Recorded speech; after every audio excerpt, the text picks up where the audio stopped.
ये खुशी का माहौल है। सबसे सौभाग्य की बात है कि आप कन्यादान करेंगे। हाँ, और डांस तो बनता है। और उधर से देख लीजिए।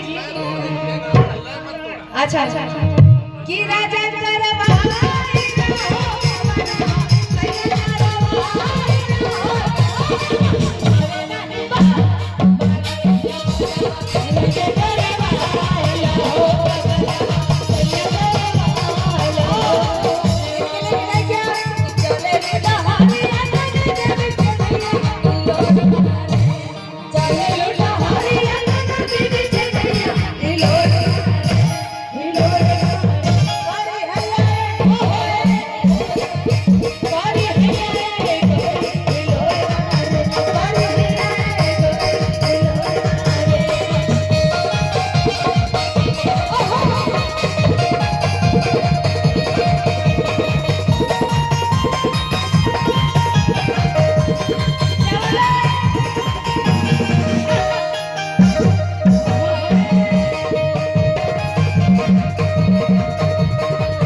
हम आपके साथ डांस करेंगे।